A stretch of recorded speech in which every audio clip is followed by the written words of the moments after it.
Yang pertama tentang mindfulness. Jadi mindfulness itu satu konsep hari ini banyak dibahas itu. Jadi keadaan pikiran yang fokus, yang mengenali situasi saat ini. Kadang orang menyebutnya semacam konsentrasi, semacam itu dan seterusnya. Apakah ini ada hubungannya dengan krisis? Ya kalau disambung-sambungkan mungkin ya. Maksudnya begini, banyak orang hidup tanpa kesadaran. Jadi orang hidup tanpa kesadaran itu ya wis rutinitasnya begitu, tiap hari ya begitu. Bahkan mungkin yang siang hari ini ikut webinar ini mungkin ya rutin aja hidupnya seperti biasa. Jadi tidak pernah melakukan tadi perjalanan ke diri. Jadi perjalanan ke dalam diri, aku ini sudah pas apa belum sih, aku ini sudah cocok apa belum sih. Kalau dalam dunia tasawuf kan ada istilah muhasabah itu. Ayo ngitung diri kita sendiri, ayo. Jadi kita sudah ada di level mana? Seandainya makom itu kita ada di makom mana? Ada di posisi mana? Jadi orang yang hidupnya rutin ini loh butuh mindfulness sebenarnya. Jadi butuh fokus, konsentrasi, kenali dirimu. Siapa kamu ini? Kenapa tadi tiba-tiba banyak anak-anak muda yang tiba-tiba mengalami krisis? Dia kaget. Selama ini tidak pernah memperhatikan lingkungannya, tidak pernah memperhatikan dirinya.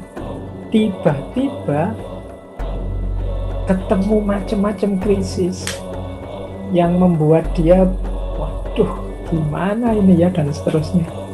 Nah, maka solusinya kalau dalam tasawuf tadi, ayo diteliti lagi, kembali lagi ke dalam diri, fokus lagi terhadap diri kita. Jadi, apa yang harusnya kita lakukan tapi belum kita lakukan, apa yang jangan kita lakukan tapi selama ini sering kita lakukan, dan lain sebagainya. Jadi, mindfulness ada korelasi dengan krisis juga, karena selama ini kita menjalani hidup secara rutin saja. Tapi sekarang mari kita mindful, kita fokus terhadap hidup kita.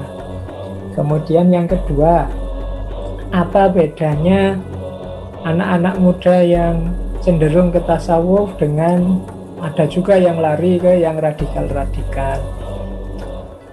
Ada persamaannya sebelum kebedanya. Mereka sama-sama mengalami krisis. Jadi sama-sama merasa gelisah, sama-sama bahwa dunia ini butuh solusi. Hidupku dan hidupnya orang-orang di sekitarku ini bermasalah. Jadi ada kegelisahan ini.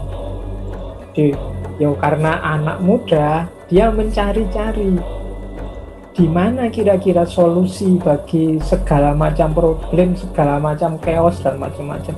Menurut saya ini lebih positif. Anak yang masih mau nyari ya sama-sama, berarti ada kegelisahan, karena ya antara yang gelisah dengan yang tidak gelisah sebenarnya kalau mau jujur lebih banyak yang tidak gelisah. Lebih banyak tidak gelisah bukan karena mereka memang tenang, tapi mereka tidak ngerti masalah, tidak pernah mikir tentang hidupnya seperti tadi. Jadi sebagian besar anak-anak muda sebenarnya peduli amat. Kalau tidak percaya bisa dicek. Banyak yang lebih fokus pada ya kesenangan sementara, kesukaan sementara. Tentang yang hakiki-hakiki banyak peminatnya, tapi jauh lebih banyak yang saya ngasih ilustrasi gampang followernya Pak Yai Kuswandani, followernya kalau dijajar sama followernya artis-artis itu yang punya channel-channel YouTube itu mungkin tidak ada 10%-nya. Jadi itu sebenarnya gambaran paling mudah bahwa sebenarnya ya mungkin lebih banyak yang memang harus lebih sadar lagi tentang hidupnya. Nah, ada yang kemudian nemu, solusinya ini tasawuf. Ada yang karena ada yang nuntun kemudian ketemunya, solusinya ini harus dihancurkan semua ini yang tidak beres. Ketemulah dengan yang radikal-radikal. Makanya tadi di depan saya bilang, ini anak-anak muda ini secara semangat sudah positif, dia bagus, punya kepedulian, sudah berpikir tentang dunia dan hidupnya. Saatnya kita semua teman-teman yang sudah mungkin sedikit banyak ada isinya, ada ilmunya, mendampingi mereka, sedikit-sedikit nuntun mereka dan seterusnya. tugasnya Mas Salim, tugasnya Pak Yai Kuswandani. Tugas kita harus bareng-bareng ngancani mereka kalau bahasa Jawanya. Jangan dibiarkan mereka lari-lari sendiri, kasihan. Karena bisa ditelan oleh gelombang, mana di luar itu kan ganasnya luar biasa macam-macam itu. Jadi harus ada yang turun untuk menemani mereka. Jadi sama-sama punya kegelisahan, hanya saja mungkin karena selama ini tidak ada yang menemani, akhirnya ada yang jatuh pada yang radikalisme, bahkan sampai ke terorisme.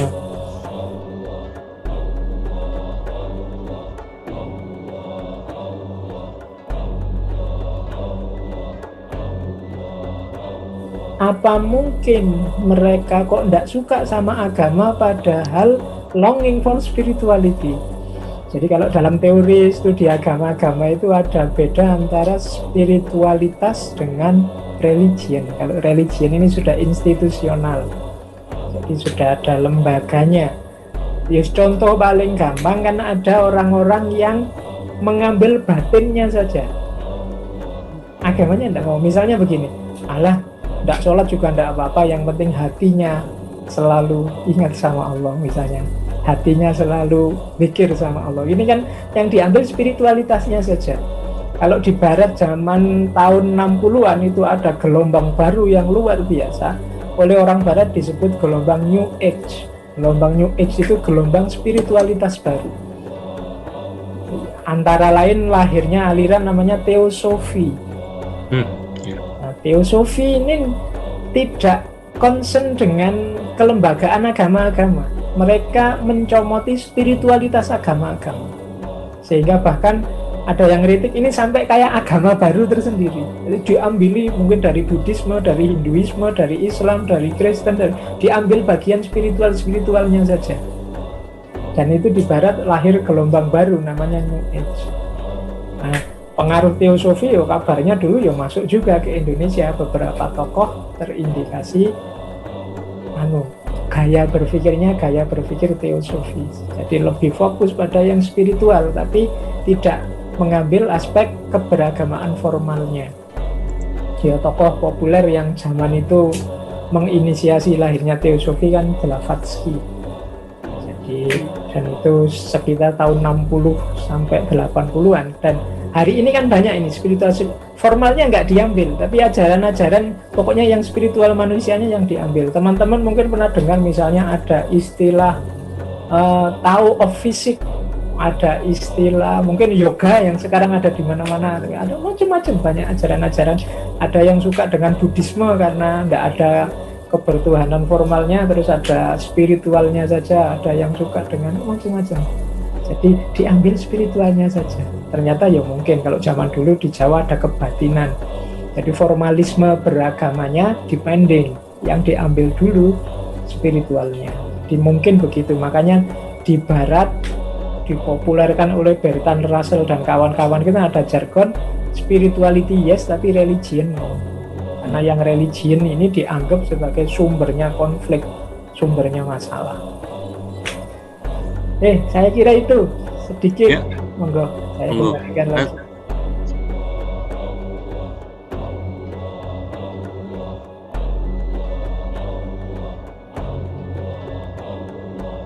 Tentang yang pertama yaitu filsafat dan tasawuf, itu dua mata kuliah yang berbeda. Kalau itu mata kuliah ya. Tapi begini, bahasa ringkesnya begini.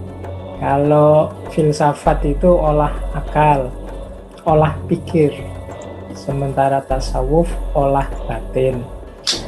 Nah, cuma untuk kita menjelas filsafat tasawuf ini kan isinya pengalaman-pengalaman penghayatan keberagamaan kita, karena olah batin. Cuma untuk menjelaskan batin ini, kita kan tetap butuh menarasikannya, menjelaskannya, ya pakai akal. Kita butuh ngomong, itu kan perlu ditata juga dengan bahasa yang benar, dengan logika yang benar. Di situ akal bermain. Jadi olah batin, olah pengalaman, tapi juga waktu diekspresikan kita butuh bahasa, kita butuh logika. Yang kedua, ini ada hubungannya dengan krisis. Ini pertanyaannya bagus, hubungannya filsafat dengan tasawuf. ada kritik pada filsafat modern. Ini yang mengkritik tokoh namanya Syed Hussein Nasr. Jadi orang modern ini mendegradasi intelektualnya manusia hanya pada akal saja. Jadi orang barat modern itu menganggap berpikir itu hanya pakai akal saja. Ini yang membuat rasanya tasawuf itu bukan bagian dari filsafat, bukan bagian dari pemikiran. Padahal katanya Syed Hussein Nasr, berpikir itu tidak semata-mata pakai akal, tapi kalau bahasanya Syed Hussein Nasr pakai intelijensi. Intelijensi tidak sama persis dengan akal. Ya, akal bagian dari intelijensi.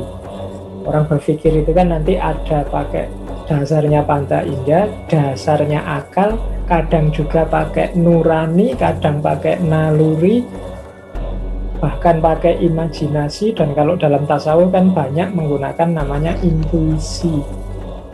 Ini perangkat-perangkat bernalar ini ternyata di dunia filsafat barat direduksi hanya akal saja. Di luar itu yang tidak masuk akal dianggap tidak benar, tidak faktual. Nah, jadi apa hubungannya filsafat dengan tasawuf? Kalau menggunakan definisi intelijensi, ya tasawuf dan filsafat itu ada di sawah yang sama. Hanya saja tasawuf bagian refleksinya, sementara tasawuf bagian suluk lakunya. Jadi kalau kita mau berpikir, ya kita butuh perangkat-perangkat bernalar intelijensi tadi. Dan ini wilayahnya filsafat. Tapi begitu kita menjalani, melakukan, bertorikoh tadi, ya, ranahnya tasawuf. Jadi sebenarnya sangat dekat. Oke, hubungan antara filsafat dan tasawuf. Tasawuf tadi kan Imam Ghazali misalnya punya ilmu laduni. Ini kalau di barat tidak masuk. Ada ilmu laduni, ilmu yang tiba-tiba dapat ilmu itu jalurnya pakai akal kan gitu. Tapi kalau pakai paradigma intelijensi tadi itu masuk karena dia salah satu bagian dari pemerolehan pengetahuan dalam diri manusia. Makanya ada itu kayak pertanyaan tadi, saya tidak tahu salafi apa falsafi tadi, ada istilah tasawuf falsafi. Di tasawuf falsafi ini nanti tasawuf yang isinya gagasan-gagasan yang sangat filosofis tentang hubungan manusia dengan Tuhan. Itu yang populer-populer kan sampai ada istilah-istilah wahdatul wujud, istilah ihtihad, macam-macam. Ini kan konsep-konsep luar biasa. Kalau tidak menggunakan akal budi, tidak menggunakan intelijensi, tidak bisa para ulama ini nulis secanggih itu tentang hubungan Tuhan dengan manusia yang nanti disebut tasawuf falsafi. Jadi dari sini ada kedekatan-kedekatan.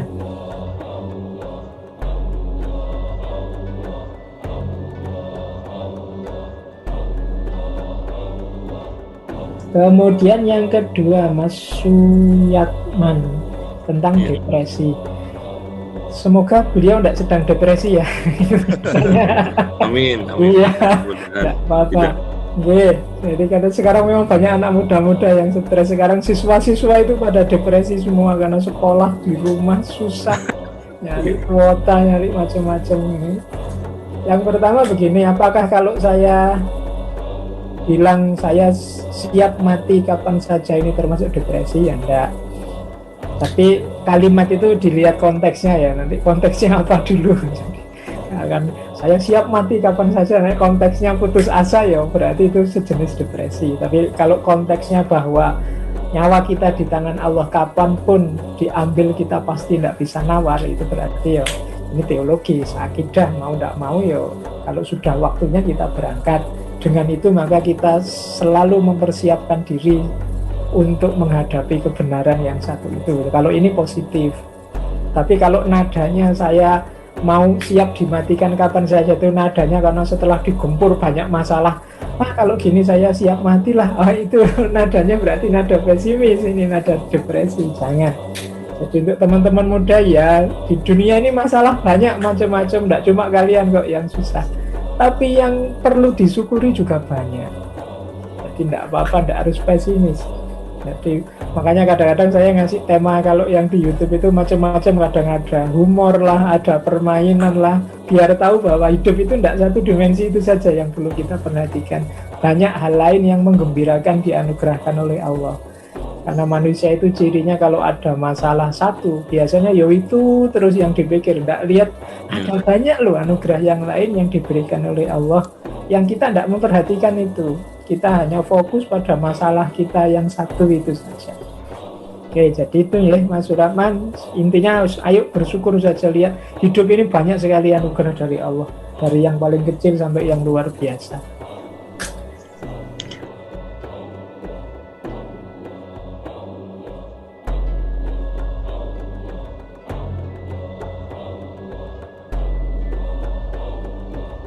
Kalau secara singkat, mantik itu logika.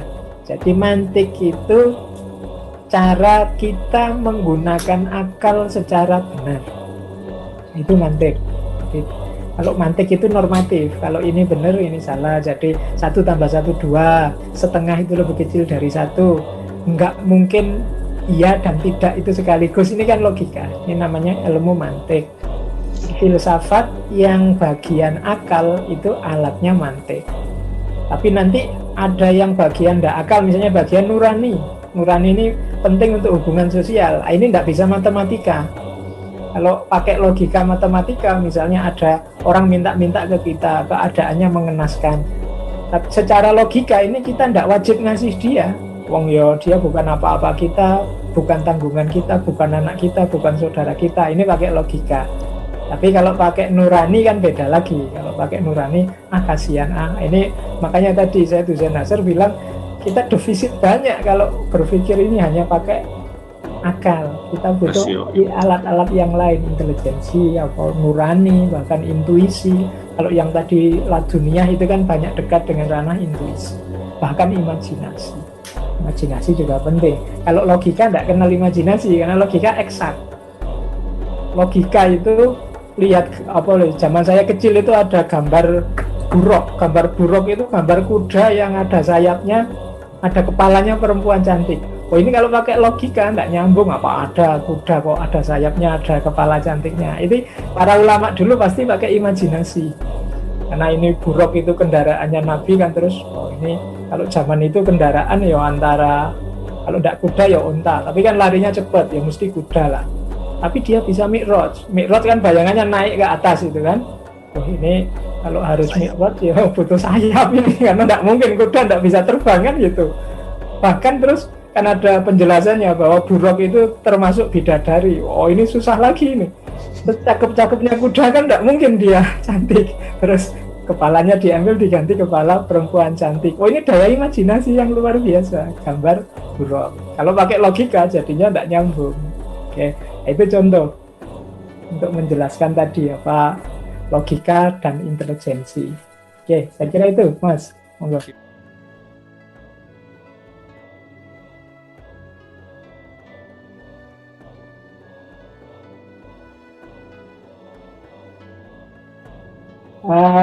Kalau tentang elan vital, Henry Bergson, elan vital itu definisi mudahnya saja karena menjelaskannya panjang itu. Saya ada itu ngaji satu sesi khusus tentang elan vital. Terjemahkan sederhana saja dulu sebagai daya hidup. Nah, misalnya ada kalimat seperti ini. Tasawuf sebagai elan vital berarti tasawuf inilah yang jadi daya dorong, daya hidup dalam diri kita. Misalnya tadi, anak-anak muda dengan segala krisis dan kegelisahannya kemudian bergeser ke ranah tasawuf. Di situ dia menemukan ketenangan, kedamaian, kemudian menjalani hidup dengan damai, dengan rahmatan lil alamin. Nah, ini bisa disebut bahwa tasawuf jadi elan vital dalam kehidupannya.